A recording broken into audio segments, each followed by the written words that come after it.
While the history of cakes dates back to ancient times, the sweet delicacies as we know them today first popped onto the scene in the 19th century. Later, cake baking became a task traditionally associated with housewives.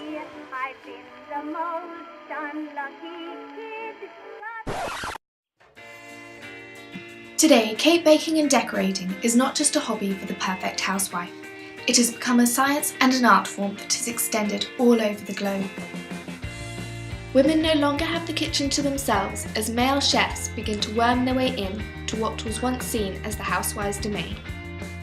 Whilst the cupcake is on the rise at the moment, over the decades a couple of different cake types have evolved, from the bread-like yeast cake over the not actually a cake cheesecake to the smart sponge cake and the full-figured butter cake. Cakes are no longer reserved for afternoon tea on the lawn. Cake making has become a business, and a successful one at that.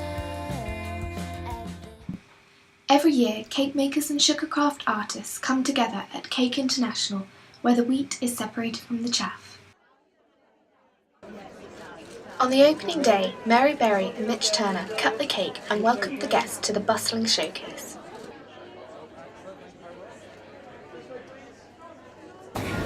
Cake International has improved the popularity of cake decoration, but it's the first time that we've moved north, and now we're delighted to be in Manchester.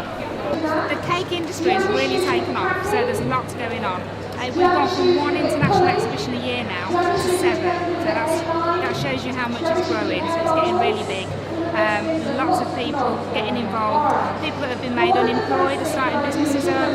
Lots of mums at home with children are starting businesses up, cooking little cakes and things. So the industry is really growing at the moment. It's doing really, really well. 4 or 5 years ago, everybody thought cupcakes would disappear because it was a fad and it would go in.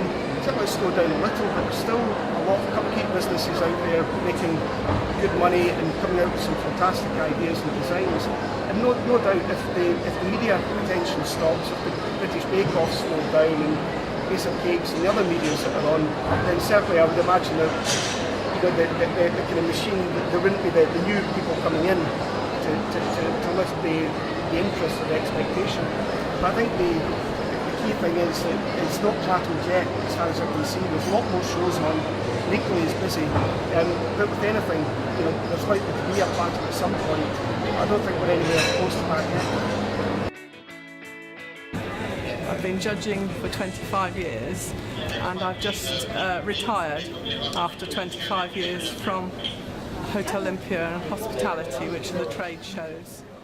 When we judge a cake, we look for imagination and new ideas and skills and how they've been achieved.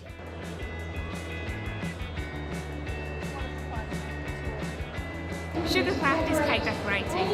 It's just a fancy word for it. So people that say they're sugarcraft specialists like myself, we're just a bit more advanced. We enjoy what we do. We're passionate about making things out of icing, sculpting and doing art.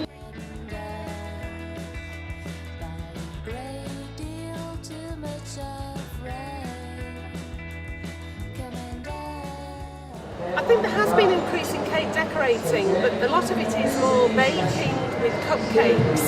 We are more specialised. Yes, we do those things. We're more specialised. We used to have a very big membership. It has dropped, but it is starting to rise again because people are wanting to learn the skills that they can't get now at the colleges because colleges don't run the courses. We get a lot of people asking about royal icing because nobody does it anymore, which we do, and our aim is to, yes, embrace new mediums, but it's also to bring back the older mediums that people have forgotten about and they can't learn. A finished cake tastes all the sweeter when the price is right, which is why amongst the many bakers at the show, you can also find some cunning entrepreneurs. The key thing is you've got to look at your ingredients, then your overheads, and then your own cash, because if you're doing that as a full-time job, you need some revenue. So it's roughly broken into the rule of thirds. A third of your sale price should be the ingredients, a third should be your overheads, and a third should be the salary you take. There's always 10% retained profit, which very often goes, but as long as you keep that rule of thirds, then you'll have a pretty sound business plan. Far too many people just think that charge for ingredients and a little bit more, but that little bit more is nowhere near what they need to charge. In order to cover the overheads, far less get a salary for themselves. We've been very encouraged by the amount of interest there is and the amount of visitors that have attended this show. And we want it to be a happy experience for all the visitors. It may not be a piece of cake to succeed in the baking and sugarcraft world, but as long as cake makers pour their hearts into their creations, the results will be sweet.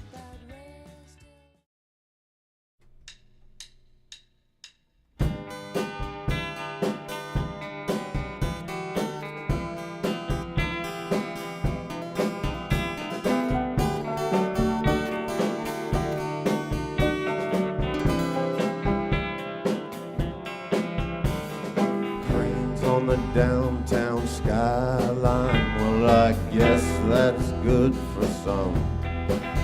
It ought to make a few reputations in the cult of #1. All these seconds turn these minutes into hours of